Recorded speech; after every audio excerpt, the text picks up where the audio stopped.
एक दिन कुछ संत आए घर में। अब इतनी कमाई तो होती नहीं थी पत्नी की, थोड़ी बहुत होती थी जिससे कि बच्चे और ये लोग प्रसाद पा लेते थे। आज का प्रसाद पा लिया, नया राशन शाम को लेके आना था बाजार से। उसी बीच में संतों की टोली आ गई। प्राचीन भारत में संत जन बता करके पूछ करके नहीं आते थे, बस आ जाते थे और द्वार पर आकर के बस प्रार्थना भी नहीं, द्वार पर आकर के बस कहते थे कि हम इतने संत हैं, हमारी व्यवस्था करो। अब घर, उस समय के भारत के लोग पूछते भी नहीं थे, व्यवस्था करते थे। संत आए, संत आ गए, आकर के घर में बैठ गए। पत्नी ने प्रणाम किया, पतिदेव भी आए, प्रणाम किया दोनों ने। बोले भगवान बड़ी कृपा, बोले हम 12 मूर्ति संत हैं, अयोध्या से आए हैं काशी दर्शन करने। आपके घर के बाहर तुलसी वन देख करके, गैया देख करके हमको लगा कोई विप्र ब्राह्मण है, हम 12 संत प्रसाद पाएंगे, तैयारी करो। पत्नी दौड़ी रसोई में, पीछे से ब्राह्मण देवता भी आए, देवी बनाओ। बोले कहां से बनाए, सब तो खत्म हो गया, राशन लेकर के आना है। तो बोले 2 पैसा ले आए राशन। बोलो कहां से दें, सब खर्च हो गया इस महीने का, इस महीने की पगार अभी मिली नहीं, कल मिलेगी, फिर राशन आएगा, फिर बनेगा। पत्नी तो व्याकुल हो गई, मैं हमेशा संभाल लेती हूँ, इस बार आप संभाल लीजिए कुछ। और पतिदेव बोले देवी तुम तो जानती हो हम तो कुछ करते धरते नहीं, हम पे तो 1 रुपया भी नहीं है, कैसे हम कैसे संभालें, कुछ तो कीजिए। कहीं से भी संत जन बैठे हैं, इधर जामे उधर जामे सब, लेकिन कोई व्यवस्था नहीं बनी। बहुत देर हो गई तो संत समझ गए कि यहाँ कोई व्यवस्था नहीं है, संकोच में ये हमसे बोल नहीं रहे हैं। संत जन अपने आसन लेके उठ गए, बोले बिटिया फिर कभी आएंगे, आज के लिए जैसे आराम, कह करके चले गए। लेकिन आज इतने वर्ष बाद आज उसको बड़ी ग्लानि हुई और अपने पति से लड़ने लगी। आज आप भी अगर कुछ काम धंधा कर रहे होते तो घर की इतनी बुरी स्थिति नहीं होती। मैं घर घर जाती हूँ, रोटी बनाती हूँ, पगार मिलती, घर चलाती हूँ, बच्चों को पढ़ाती हूँ। अगर आप भी कुछ कर रहे होते तो कम से कम इतनी व्यवस्था तो होती कि कभी संत महापुरुष आ जाएं तो प्रसाद पवा दें। बस पूरे दिन भागवत जी भागवत जी भागवत जी। अरे बचपन से अब तक आप इतना भागवत जी का अध्ययन करते आए हैं, क्या दिया भागवत जी ने हमको? कुछ भी तो नहीं। आप कहते हैं इनको किताब मत बोलो, पुराण मत बोलो, ग्रंथ मत बोलो, कृष्ण है, कृष्ण है, तो देते क्यों नहीं कुछ भी? इतना जीवन आपने समर्पित कर दिया, अपनी पत्नी का ध्यान नहीं रखते, बच्चों का ध्यान नहीं रखते, अपने पूरे खानदान का ध्यान आप नहीं रखते, पूरे दिन वो कृष्ण रूपी भागवत में लगे रहते हैं। क्या दिया भागवत जी ने हमको? इस घर से संतों को भूखा जाना पड़ता हो, ऐसे घर में भागवत जी को मैं कृष्ण नहीं मानती। देवी ऐसा मत बोलो, तुम अभी जानती नहीं, वो साक्षात श्री कृष्ण है। मैं जब अध्ययन करता हूं मुझे नृत्य करते हुए, बोलते हुए श्री कृष्ण दिखाई देते हैं।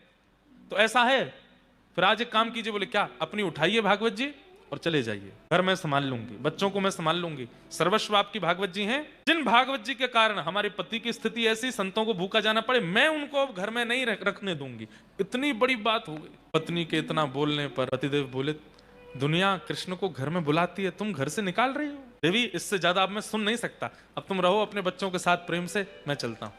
अपनी पोथी उठाई और रोते बिलखते ब्राह्मण देवता मेरे कृष्ण हैं, मेरे ठाकुर जी हैं, हृदय से लगा करके निकल गए। गंगा के तट पे जाके बहुत रोए, बोले मुझे कुछ भी बोल देती, मेरे को मार भी दे, पीट भी दे, मैं सह लूंगा। हे ठाकुर जी, हे भागवत जी, आपके लिए क्यों कहा? मुझसे ये सहन नहीं होता। प्रबल प्रेम के पाले पड़कर हरि को नियम बदलते खान, टले टल जाए पर भक्त का मान न टलते देख। जब रोने लगे वो ब्राह्मण देवता भागवत जी को हृदय से लगा के, ठाकुर जी से सहन नहीं हुआ। ठाकुर जी मन में विचार करने लगे, भैया ये 40-41 वर्ष के हो गए ब्राह्मण, और जब से इन्होंने होश संभाला तब से केवल भागवत जी का ही अध्ययन किया, भागवत जी का ही पाठ करते हैं, कुछ काम कुछ भी नहीं, सब कुछ मुझे अर्पित कर दिया। और आज भागवत जी के लिए 2 शब्द गलत सुन के घर से ही निकल गए।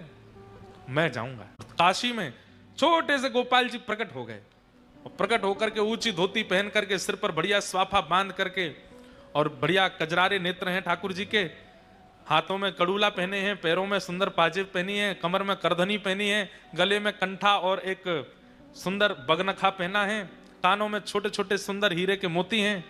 ऐसी अद्भुत छवि ठाकुर जी की। लेकिन अपने सिर पर डलिया लेकर के कुछ बेचने वाला व्यक्ति होता है, ऐसे बनकर के निकले।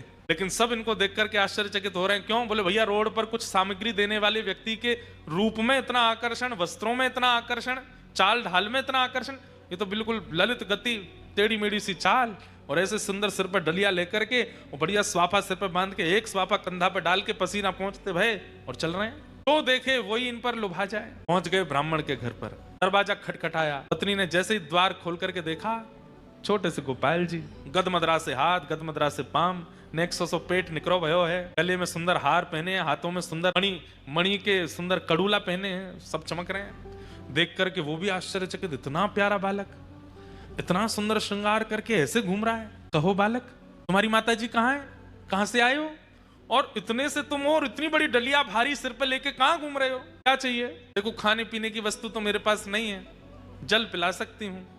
ठाकुर जी खड़े खड़े देख रहे हैं, और तुम इतने प्यारे हो, इतने सुंदर, माँ ने अकेले कैसे छोड़ दिए, कहाँ है तुम्हारी माता जी? तो ठाकुर जी उसको इशारा करते हैं, हम पे बोलना नहीं आता। अच्छा गूंगे हो? ठाकुर जी बोले अच्छा गूंगे हो, कुछ लिखने को दूं, लिख के बताओगे? बोले हाँ। लिखने के लिए कुछ दिया तो ठाकुर जी उस पर लिख रहे हैं। क्या लिखे? बोले आपके पति जो हैं उनका मैं सेठ हूँ, आपके पतिदेव का मैं सेठ हूँ, वो मेरे यहाँ पर गुप्त नौकरी करते हैं और बचपन से मेरे यहाँ नौकरी कर रहे हैं, आज तक अपनी पगार नहीं लेकर के गए। आज मुझे कैसे भी करके पता चला कि उनको धन की बड़ी आवश्यकता है, तो 12 वर्ष की आयु से लेकर के 41 वर्ष की आयु तक उन्होंने जितना भी मेरे यहाँ कार्य किया उसकी जो पगार होनी चाहिए वो सब लेकर के आया हूँ, आपके द्वार पर रख करके जा रहा हूँ, उनको दे दीजिएगा। ऐसा कह करके लिख करके उसको पकड़ा दिया। अब वो पढ़ने लगी, पढ़ते पढ़ते पढ़ते अंत में सोच भी रही है, इतने छोटे से सेठ जी हमारे पतिदेव के, जैसे देखा तो डलिया रखी है। ठाकुर जी तो अंतर ध्यान हो गए वहां से। डलिया के ऊपर से जैसे ही वस्त्र हटाया, ऐसी ऐसी मणियां रत्न आभूषणों से जड़ित और इतने सुंदर सुंदर उसमें स्वर्ण के आभूषण, मणियां, हीरे जवाहरात सब चमक रहे हैं। अरे काशी के नरेश के पास भी इतनी संपत्ति नहीं होगी जितनी संपत्ति और बहुमूल्य मणियों को देख करके वो बालक गए। पत्नी की तो आंखें खुली रह गई, बोले कि पतिदेव इतनी बड़ी नौकरी करते थे, आज तक नहीं बताया। डलिया उठाने लगी तो उठी नहीं, बच्चों को बुलाया, 3-4 बच्चे स्वयं लगे तो जैसे तैसे खिसका के भीतर लाए। इतनी धन संपत्ति देख करके पत्नी तो बड़ी व्याकुल हो गई। छोटे वाले बालक को भेजा, जाओ पिताजी को ढूंढो, गंगा के तट पर होंगे, उनसे कहो जल्दी हमें लौट करके, माँ ने बढ़िया पकवान बनाए हैं घर में। बालक दौड़ा दौड़ा गया तो वहां पर भागवत जी का पाठ कर रहे थे, अश्रुबिंद गिर रहे हैं। पिताजी जल्दी घर आइए, मैया ने बहुत सुंदर पकवान बनाए हैं आपके लिए, वो प्रतीक्षा कर रही हैं, आप पाएंगे तभी पाएंगे, जल्दी आ जाइए। ब्राह्मण देवता सोचने लगे, लड़ने के बाद पकवान कौन बनाता है घर में? हमको घर से निकाल दिया, इतना सब कुछ बड़ा बुला बोल दिया, और सुबह संतों को पवाने के लिए एक फूटी कौड़ी नहीं थी, अब पकवान बनाए हैं। चलो भागवत जी का पाठ पूर्ण करके हृदय से लगा के गए। लौट करके घर जैसे ही आए, द्वार खटखटाया, इतने में तो पत्नी उसमें से कुछ स्वर्ण लेकर के बढ़िया आड़ी आड़ी खरीद के बढ़िया सुंदर तैयारियां करके आ चुकी घर पर, पूरा घर सजा दिया। जैसे ही द्वार खुला, अपनी पत्नी को इतने सुंदर वेश में देख करके ब्राह्मण देवता, अच्छा गलती से आ गया हूँ, कोई और घर है शायद आगे वाला होगा। पत्नी बोली अरे यही मैं ही हूँ, कहाँ जा रहे हैं? देवी तुम हो? इतनी गोरी पहले तो नहीं लगी थी, इतना बढ़िया वस्त्र पहले तो नहीं पहना, कहां से आया? बच्चे आए निकल करके, वो भी बढ़िया सुंदर सुंदर धोती कुर्ता पहन के, तो बच्चों को देख के बोले ये कहां से लाए हो? मैं तो आज इतने वर्ष हो गए, एक एक 2 कुर्ताओं में पूरा जीवन निकाल दिया, कैसे आया भाई, ये कौन करके गया ये सब? पत्नी बोली ज्यादा होशियार मत बनिए, सारी पोल पट्टी खुल गई है आपकी। बोले क्या पोल पट्टी? बोले आपकी नौकरी वोकरी के बारे में सब पता चल गया हमको। पतिदेव बोले कौन सी नौकरी, हम कुछ नहीं करते। अच्छा आओ भीतर आओ। भीतर ले जाकर के डलिया रखी थी कमरे में, खोल के दिखाया, देखिए रत्नों की चमकाहट देख करके बोले देवी कहां से चोरी करके लाई हो? बोले चोरी नहीं करके लाई हूं, आपका मालिक आया था, गूंगा मालिक। और एक बात बताइए, इतना छोटा, हमारे बच्चों से भी छोटा था वो, उसको मालिक, लेकिन क्या सुंदर उसका वर्ण, आहा क्या कड़ूला पहने थे, सिर पर क्या सुंदर पाग बंदी थी, उस पर मोती के हार, गले में कंठा, कौंधनी, पैरों में पाजेब, थोड़े थोड़े नील वर्ण के सा अंग। अब ये पत्नी बोलती जाए और पत्नी ठाकुर जी का चिंतन पतिदेव के चित्त में आ रहा है कि निश्चित ठाकुर जी आए।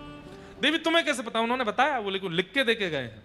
जब बोले मुझे दिखाओ कहाँ लिखा है। पर्चा दिया तो पत्र देखा, उसमें जितनी लिपियां थी वो लिपियां देखते देखते वो आपस में मिलने लगी, और मिलते मिलते मिलते मिलते वो समस्त लिपियां एक आकृति बनाती हैं, और उस आकृति में नन्हे से गोपाल जी सिर पर डलिया रखे ऐसे खड़े हैं, वो एक आकृति प्रकट हो जाती।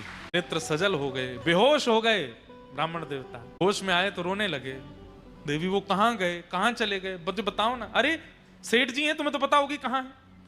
अरे वो सेठ मेरे नहीं है, पूरे विश्व के सेठ हैं, साक्षात ठाकुर जी आए थे। और ये जो बात कह करके गए ना कि मैंने जीवन भर उनके यहाँ नौकरी की है, ये भागवत जी ही, मैं अकिंचन भाव से भागवत जी का जो पाठ करता था उसी का वो पूर्ण जो भी मैंने किया है उसका वो सब वेतन देने के लिए आए थे। श्रीमद् भागवत जी को तुम कृष्ण नहीं मानती, वो भागवत जी कृष्ण स्वरूप ही आए थे और ये सब दे करके गए।